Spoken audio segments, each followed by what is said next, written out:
Channel के माध्यम से आज रेट 2021 शिक्षा मनोविज्ञान का चैप्टर शिक्षा अधिगम जो थोड़ा कठिन प्रतीत होता है उसके लिए एज ए हेल्पिंग हैंड ये लेसन डेमो दिया गया है।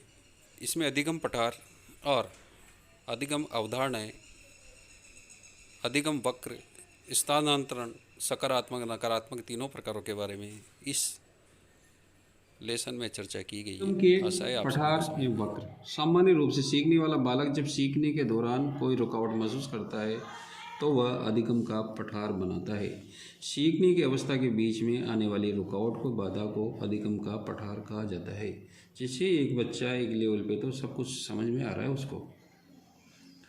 जैसे यूँ मानिए आप बच्चे को शुरू में पहाड़ ही सिखा रहे हो, फिर प्लस बता दे हो, फिर घटाना बता दे हो, लेकिन उसके बाद भिन्न वाली संख्या उसको जोड़ बताते हो तो वहाँ अटक जाता है, तो उसको समस्या में दिक्कत आएगी। तो वह अधिगम का पठार कहेंगे उसको अपनी भाषा में। नेक्स्ट, अधिगम का पठार बनने के कारण बच्चे में लर्निंग के जो प्रोसेस रहता है उसमें व्यवधान क्यों आता है। तो यहाँ बच्चे की सीखने की जो इच्छा है उस पर डिपेंड करेगा। मान लीजिए उसके पहले इच्छा ज़्यादा थी, अब नहीं है, या उसमें थोड़ा हो गया कि नहीं मैं इतना ही पढ़ना, अब ज़्यादा दिमाग नहीं लगाना। शिक्षक की शिक्षण विधि, कभी कभी क्या होता है कि शिक्षण विधि जो रहती है वह बच्चों के व्यवहार के, उनकी स्टैंडर्ड, उनके मानसिक स्तर के अनुसार नहीं चलाते हैं। कठिन विधि ले लेते हैं तो बच्चों को समझ में नहीं आता है। विषय वस्तु की प्रकृति, जटिलता, कभी कभी कुछ सब्जेक्ट लेवल ऐसे रहते हैं जो बच्चों को उनमें इंटरेस्ट नहीं आता है। रुचि नहीं आने के कारण वह अपने मन और बुद्धि, अपनी मेंटली पावर को लर्निंग में नहीं लगाते। बिंदु का परिवर्तन, जैसे सडन किसी चीज़ को पढ़ा रहे हैं, चेंज हो गया पॉइंट, तो बच्चों का ध्यान भटक जाता है, वो एकाग्र नहीं रहता है। सीखने का भी समय है। जैसे आप इंटरवल के बाद पढ़ाओगे, जैसे बच्चे ने नाश्ता लिया, खाना खाया, तो वो उस समय नहीं सीखेगा। फ्रेश माइंड ज़्यादा बढ़िया सीखने का अवसर रहता है। अधिगम के वक्र, तो अधिगम किसी भी बालक के सीखने की मात्रा एक समान नहीं रहती। हम सभी जानते हैं कि सभी बच्चों का IQ लेवल अलग अलग रहता है। कुछ परिवर्तन आता रहता है, उनके आधार पर सीखने के वक्र 4 प्रकार के होते हैं। सभी प्रकार के जो बच्चे रहते हैं तो कुछ कमज़ोर रहते हैं, कुछ मेधावी रहते हैं, कुछ बहुत आलसी रहते हैं, सभी प्रकार के रहते हैं। तो उनके आधार पे ही वक्र बना जाते हैं। कुछ लर्नर वही है अपने सामने। तो पहला जो वक्र होता है वह सकारात्मक धनात्मक होता है। आप इसको देखोगे कि जब एक बालक प्रारंभ में मंद गति से सीखता है, बाद में उसमें सीखने की गति तीव्र हो जाती है, उसे सकारात्मक वक्र का निर्माण करते हैं। इसमें अधिगम की उन्नति होती है। पहले धीरे धीरे जा रहा है, 45 डिग्री पे जा रहा है, फिर ये 90 पे बढ़ रहा है, ठीक है, 90 डिग्री एंगल बना रहा है, यानी धीरे धीरे उसकी गति की स्पीड बढ़ती जा रही है। तो यदि इस प्रकार की स्थिति है तो उसको धनात्मक अधिगम कहेंगे। नकारात्मक क्या होता है, शुरू में तो बालक प्रारंभ में अच्छी गति से, स्पीड से सीख रहा है, परंतु बीच में आगे वह रुक जाता है, कांस्टेंट हो रहा है। यहाँ देखिए ये कांस्टेंट हो रहा है, न बढ़ रहा न घट रहा। इसके बाद ये फॉल आउट हो रहा है, राइट। तो उसकी जो लर्निंग ग्रेस्पिंग पावर है वह कम होती जा रही है, या यूँ मानो गिरती जा रही है। तब उस कंडीशन को हम कहते हैं कि ऋणात्मक अधिगम वक्र। सरल रेखीय अधिगम वक्र, सीखने के दौरान एक बालक जब सदैव एक समान उन्नति को दर्शाता है तो उसका अधिगम वक्र सरल रेखा के रूप में प्राप्त होता है, इसलिए सरल रेखीय अधिगम कहलाता है। जैसे कुछ बालक ऐसे रहते हैं, आपने कुछ पहाड़ी सिखाए, अल्फ़ाबेट सिखाए, तो वहाँ तक ही अटक जाते हो, ठीक है। आपने दूसरी चीज़ बताई, फिर वहाँ तक सीख जाते हैं। कुछ बच्चे ऐसे रहते हैं, आपने अल्फ़ाबेट सिखाए, वो न्यू वर्ड्स बनाते हैं, लिखना सीखते हैं, खुद का नाम लिखते हैं। लेकिन कुछ बच्चे ऐसे रहते हैं तो जो वो धीरे धीरे एक ही रेखा में सीखते हैं, तो उसको कहते हैं सरल रेखीय वक्र। नेक्स्ट है आपका SEIU आकार अधिगम वक्र। तो जैसा कि इसका आप जब इन वक्रों को देखो तो आप अपने आप ये एनालाइज सीख लिया करो भाई, ये जहाँ डाउन हो रहा है ना वहाँ कम हो रहा है, बढ़ रहा है, ऊपर जा रहा है, तो ये अधिगम बढ़ रहा है, फिर घट रहा है, तो यहाँ विचलन आ रहा है, इसमें बीच में घुमा हुआ रहे ना, तो इसका आकार SEIU होता है। इसमें आपको सिर्फ ये याद रखना है कि एक बालक के अधिगम से संबंधित उन्नति एक समान नहीं रहती है, उसे बार बार उतार चढ़ाव आता रहता है। तो कभी क्या होता है, बच्चों की घर की परिस्थिति भी रहती है, विद्यालय का उनकी मेंटल स्थिति भी रहती है। कोई बच्चा सीख भी हो गया, एक बार सीख रहा है, अच्छा है, सीख रहा है, फिर बाद में भूलना शुरू हो जाता है या पढ़ाई छोड़ देता है घर की परिस्थितियों के अनुसार, तो ये वक्र बन जाता है इस प्रकार का। अधिगम वक्र बनने का कारण, तो इसमें आपको क्या करना है, ये वक्रों की अवस्था को देखना है। ये जैसे जैसे ऊपर जाएगी तो आप इसको मतलब अधिगम बढ़ रहा है, बीच में यदि ये वापस डाउन होती है तो आप इसको अधिगम ऋणात्मक जा रहा है। तो 4 वक्र बता दिया आपको समझ में आया कुछ। अधिगम वक्र बनने का कारण, तो ये वक्र क्यों बनते हैं, तो क्या होता है कि विषय वस्तु की प्रकृति और जटिलता, आपको पता है इंग्लिश गणित कठिन होती है, संस्कृत हिंदी बहुत बड़ी ईजी होती है, बड़ा आनंद आता है बच्चों को कहानियाँ सुनने में, है ना। गुरुजी को भी तो पढ़ खड़ा हो जा पढ़, बड़ा आनंद आता है। शिक्षण विधि व शिक्षक का व्यवहार, कभी कभी शिक्षक की जो भाषा होती है वह जटिल होती है, बच्चों को समझ में नहीं आती है, टीचिंग मेथड सही अप्लाई नहीं करता है। सीखने की इच्छा, बुद्धि लब्धि, कभी कभी बच्चों की सीखने की इच्छा ही नहीं है। जैसे कभी कभी मान लो मेला भर रहा है गांव में, बच्चों को वहाँ बिठा रखा है तो बच्चों का ध्यान तो डाइवर्ट है, वो नहीं सीख पाएंगे।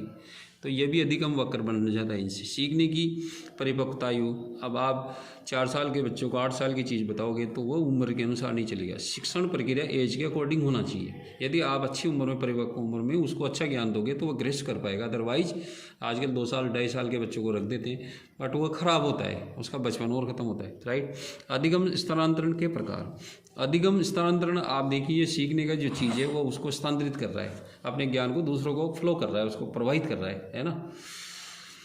अधिगम अंतरण के प्रभाव के आधार पर निम्न प्रकार के सकारात्मक ऋणात्मक अधिगम अंतरण होता है। पहली परिस्थिति में ज्ञान प्राप्ति के समय सहयोग करता है तो उसे सकारात्मक धनात्मक अधिगम अंतरण कहलाता है। तो एक कंडीशन ये रहती है, जब बच्चे ने ज्ञान लिया, नॉलेज लिया और अपन उससे कुछ होमवर्क दे रहे हैं, यदि वो उसका सहयोग कर रहा है, होमवर्क कर रहा है, तो उसको कहेंगे अपन धनात्मक अधिगम अंतरण, यानी बच्चा पॉजिटिविटी दे रहा है अपन को। जैसे साइकिल सीखने के बाद मोटरसाइकिल चलाना, आपने छोटा काम सीखा, जैसे आपको ये मान लो कंप्यूटर टाइप बताई हमने, अब आप उसमें पावर पॉइंट पे जा रहे हो, लेटर राइटिंग पे जा रहे हो, आप कंप्यूटर के नए नए उसको खुद ही खोल रहे हो, सीख रहे हो, है ना, लेटर राइटिंग सीख रहे हो, ईमेल भेजना सीख रहे हो, तो वह उसका अधिगम है ना। आपने छोटी सी चीज़ बताई सीखने के लिए, लेकिन उससे बड़ी चीज़ सीख रहा है, ज़्यादा बड़ी अच्छी वाली, तो वह क्या कहलाएगा, अधिगम स्थानांतरण कहलाएगा। अब नकारात्मक कब होता है, एक परिस्थिति में प्राप्त ज्ञान दूसरी परिस्थिति में ज्ञान प्राप्ति के लिए समय बाधा उत्पन्न करता है। यानी एक समय पे आप जो ज्ञान लेके आए हो, उसी ज्ञान को आप जब उसी बात को अन्य जगह पे जा रहे हो तो अलग ढंग से करना पड़ रहा है, तो आप अपनी अप्लाई नहीं कर पाओगे, तो वह बाधक बन जाता है। तो यह प्रकार से नकारात्मक प्रभाव होता है। जैसे एक पुरानी मोटरसाइकिल चलाने के बाद नई मोटरसाइकिल चलाते हैं, तो नई में, वैसे ये उदाहरण आपको सही नहीं दे रखा इसमें, एक कार चालक, जैसे क्या होता है कि जैसे मान लीजिए यहाँ इंडिया में जो चलाता है ना, दाईं साइड बैठ के चलाते हैं, फॉरेन में बाईं साइड चलाते हैं। यहाँ का आदमी जब फॉरेन में जाता है उससे कहा जाता है वे गाड़ी चला, तो एकदम यहाँ जो सीखा हुआ ना, तो वह ऋणात्मक अधिगम अंतरण हो जाएगा। जैसे आप ये मान लो इंजीनियरिंग का बच्चा आया घर पे और मजबूरन उसके माता पिता का देहांत हो गया, उसको घर पे आना पड़ा, उससे कहा कि खेती बाड़ी का काम कर, तो उसका अधिगम ऋणात्मक हो गया, नहीं होगा, वो नहीं कर पाएगा। उसे कहने इंजीनियरिंग के प्रयोग यहीं कर, तो नहीं कर पाएगा ना, संसाधन नहीं है उसके पास।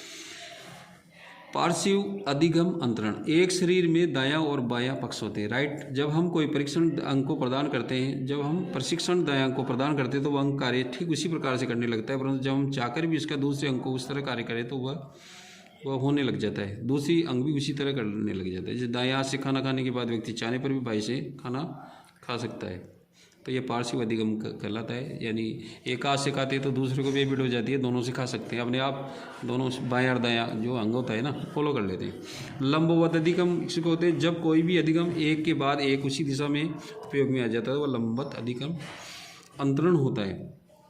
जैसे गणित में सबसे पहले संख्याओं के ज्ञान किया, न्यूमेरिकल लिया, फिर टेबल सीखी, फिर ऐड प्लस किया, फिर एवरेज, प्रतिशत, है ना, प्रतिशत या समय दूरी के इनके सवाल हल करना लग गया, है ना, फिर रेखा गणित भी आ गया, तो वह लंबवत उसका धीरे धीरे विकास हो रहा है। आप ये मानो गणित का तो लंबवत ही मानते हैं अगर बड़ी कक्षा में।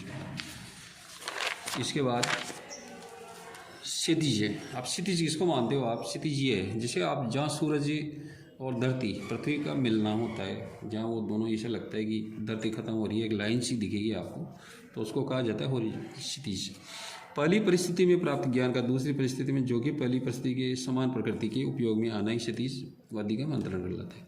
आपने यहाँ कंप्यूटर का ज्ञान लिया, कोई कंप्यूटर क्लासेज में गया, आपकी जॉब लग गई, आपको वही काम वहाँ दिया गया, तो आप अप्लाई कर रहे हो उसको, है ना। जैसा सीखा वैसा का वैसा उपयोग करना, उसको कहते हैं क्षितिज अंतरण। ठीक है, समान, जैसे धरती आसमान मिल रहे हैं जन, आपका वो यहाँ की वर्क नॉलेज वहाँ से मिल रही है, राइट। भूगोल पढ़ने वाला बालक भूख गर्भशास्त्र मानव शरीर की संरचना पढ़ने वाला व्यक्ति शल्य चिकित्सा विज्ञान को पढ़ाने से पूर्व ज्ञान का उपयोग करता है, तो इसमें पूर्व ज्ञान का उपयोग हो जाता है। मतलब जैसे साइंस में के बच्चे साइंस में पढ़ गए वो इंजीनियरिंग में जाते हैं, तो ये यही ज्ञान वहाँ आता है, राइट। शून्य अधिगम अंतरण, जब पहली परिस्थिति में प्राप्त ज्ञान, शुरू में जब पहली बार लर्नर्स पढ़ रहा है तो उसको जो ज्ञान मिला उसको दूसरी परिस्थिति के कार्य में, अब परिस्थिति बदल गई, अन्य जगह पे चला गया वो, तो वहाँ उसको कुछ चेंजेज मिलता है। जैसे आज किसी ने रहीम का दुआ पढ़ा, अब कबीर का दुआ याद करने पे भी नहीं पड़ता, है ना। तो शून्य अधिगम कब होता है कि आदमी ने जब विपरीत परिस्थिति में यहाँ काम किया या कोई भी काम सीखा, दूसरी परिस्थिति उसको विपरीत मिली, तो वहाँ कुछ भी अप्लाई नहीं कर पा रहा उस ज्ञान का, यानी पुराना शून्य हो गया, तो उसको शून्य अधिगम कहते हैं। अधिगम को प्रभावित करने वाले कारक कौन से होते हैं? विचार the factors to impress the learning process. बालक जो कि अधिगम कर्ता के रूप में ज़्यादा विद्यालय में उपस्थित होता है, किन्हीं कारणों से अधिगम प्राप्ति प्रभावित होती है। तो अधिगम क्यों कम होता जाता है, पहले भी अपन को बता चुके हैं। एक तो वातावरण बच्चे 3 तरह के एटमॉस्फेयर में रहता है, एक फैमिली में रहता है, एक समाज में रहता है, एक विद्यालय के में रहता है, तीनों का प्रभाव उसके जीवन पर पड़ता है। बच्चे का शारीरिक मानसिक स्वास्थ्य ये बड़ा फैक्टर है, मेंटली भी फिट होना चाहिए, बॉडी भी फिट होना चाहिए। यदि मेंटली फिट है, शरीर काम नहीं कर रहा, आदि व्याधि है, तो वो भी काम नहीं कर पाएगा। अभी प्रेरणा, उसको प्रेरणा होना चाहिए कि मुझे क्यों पढ़ाई करनी चाहिए, उसकी बुद्धि लब्धि होना चाहिए, यानी उसकी सोचने विचारने की शक्ति होनी चाहिए, परिपक्वता मैच्योरिटी लेवल होना चाहिए, उसको लिंगवर मतलब उसको ज्ञान होना चाहिए, थकान नहीं होना चाहिए, मित्र मंडली विषय वस्तु, ये सभी चीज़ों का प्रकार पड़ते हैं। मित्र उसको भटकाने वाले तो नहीं पढ़ पाएगा।